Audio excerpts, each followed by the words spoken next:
السلام علیکم ناظرین گرامی۔ امام جعفر صادق علیہ السلام اس امت کے عظیم ہستی اور بے شمار علوم کے سمندر ہے۔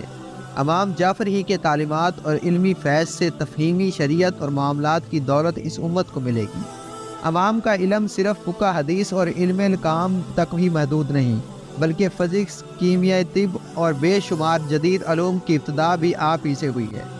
امام جعفر صادق صرف امام عرب نہیں بلکہ مغربی دنیا اور یورپی ممالک میں بھی آپ کے علم کو تسلیم کیا جاتا ہے۔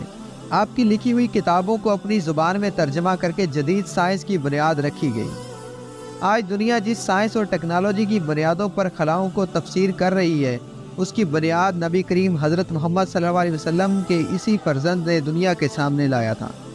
امام جعفر بن محمد ربیع الاول 80 ہجری میں مدینہ منورہ میں پیدا ہوئے۔ آپ کے والد محمد باقر اور دادا امام سجاد عبادت گزاروں کے امام تھے اور نبی کریم حضرت محمد صلی اللہ علیہ وسلم کے نواسے امام حسین کی اولاد تھے۔ 12 برس آپ نے اپنے امام سجاد کے زیر سایہ تربیت پائی۔ اس وقت واقعہ کربلا کو صرف 12 سال گزرے تھے، لہٰذا مدینہ منورہ اور خاندان رسول میں دن رات شہادت حسین کا تذکرہ اور اس غم میں گریاورزی کی آوازیں سنائی دیتی تھیں۔ چنانچہ امام جعفر نے بھی عمر بھر اپنے جد مظلوم امام حسین کی یاد قائم رکھنے کی کوشش کی۔ جب آپ جوان ہوئے تو اس وقت دمشق میں عمودی بادشاہ حشام بن عبد الملک کی حکومت تھی۔ علم اور حکمت امام جعفر علیہ السلام کو وراثت میں ملی تھی۔ آپ آل محمد کے چشم و چراغ تھے۔ تمام عالم اسلام میں آپ کی علمی جلالت کا شہرہ تھا، یہاں تک کہ آپ کے شاگردوں کی تعداد 4000 تک پہنچ گئی تھی، جس میں فقہ کے علماء، تفسیر کے متقنین اور ناظرین اور قاضی بھی شامل تھے۔ آپ کے دربار میں یہود و نصار بھی آیا کرتے تھے، دہریہ اور قدریہ بھی آتے تھے اور آ کر سوالات پیش کرتے تھے اور امام ان سے مناظرہ کیا کرتے تھے۔ سوال یہ اٹھتا ہے کہ امام جعفر کو اتنے سارے علوم میں دسترس کیسے حاصل ہوئی؟ دراصل مورخین کا ماننا ہے کہ امام نے کسی مدرسہ میں تعلیم حاصل نہیں کی اور نہ ہی کسی استاد سے علم سیکھا، بلکہ آپ کا علم نسل در نسل سینے سے منتقل ہوتا رہا، جس سے ثابت ہوتا ہے کہ امام نے جس علم کی روشنی دنیا بھر میں سامنے بکھیری وہ دراصل محمدی علم تھا، اور آپ کے دربار میں اسلامی علوم کے علاوہ ریاضی، فلکیات، فزکس اور کیمسٹری سمیت تمام جدید علوم کا ذکر ہوا کرتا تھا۔ امام اس کائنات کے رازوں سے پردہ اٹھاتے اور لوگوں کو جہالت اور گمراہی کی ضلالت سے بچانے میں کوچا رہتے۔ امام ابن حجر لکھتے ہیں کہ لوگوں نے امام جعفر سے بہت سے علوم سیکھے ہیں اور یہ علوم مدینہ میں آنے والے زائرین اور حجاج کے ذریعے ساری دنیا میں پھیل گئی اور ساری دنیا میں امام جعفر صادق کا علم پہنچنے لگا۔ مشہور عالم دین میر علی ہندی لکھتے ہیں کہ اس زمانے میں علم کی جستجو کا شوق لوگوں میں تیزی سے ہو رہا تھا۔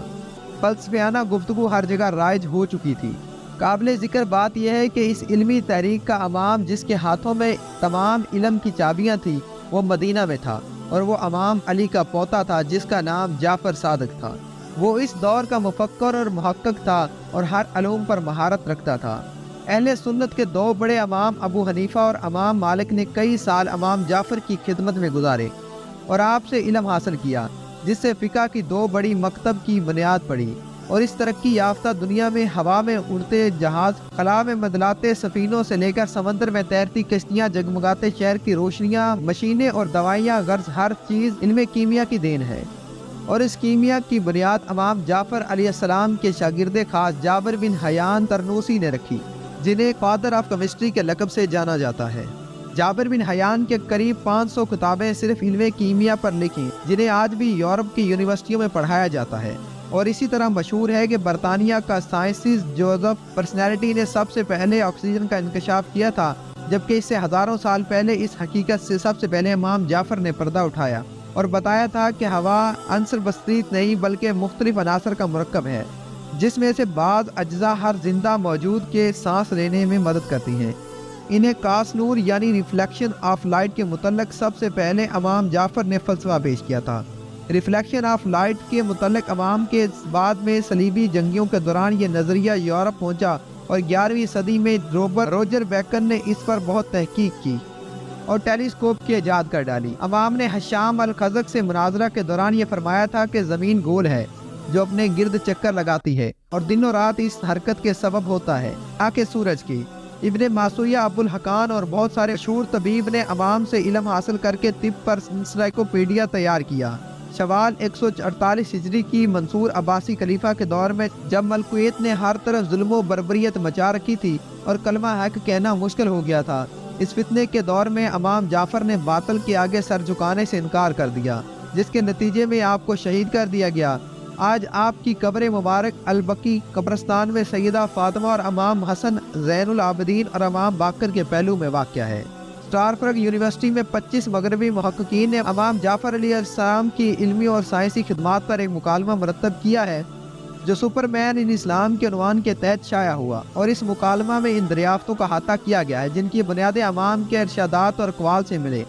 امام جعفر علیہ السلام کی سیرت ہمیں یہ سکھاتی ہے کہ علم سے مراد صرف علم دین نہیں بلکہ وہ سارے علوم جن کا تعلق انسانی اور معاشرتی ترقی سے ہو، خواہ وہ فزکس، کیمسٹری، بایولوجی یا میتھمیٹکس ہو، علم کے احاطے میں آتے ہیں، جس کی ابتدا اس امت کے ائمہ یعنی آل محمد سے ہوئی، اور جس علم کو حاصل کرنا ہر مسلمان پر فرض ہے۔ امید کرتے ہیں کہ آپ کو ہماری یہ ویڈیو پسند آئی ہوگی۔ اگر آپ کو ہماری یہ ویڈیو پسند آئی ہو تو ہمارے چینل کو سبسکرائب کریں، ویڈیو کو لائک کریں اور بیل آئیکن کو ضرور پریس کریں تاکہ ہر آنے والی نئی ویڈیو آپ تک جلد از جلد پہنچ سکے۔ اللہ نگہبان۔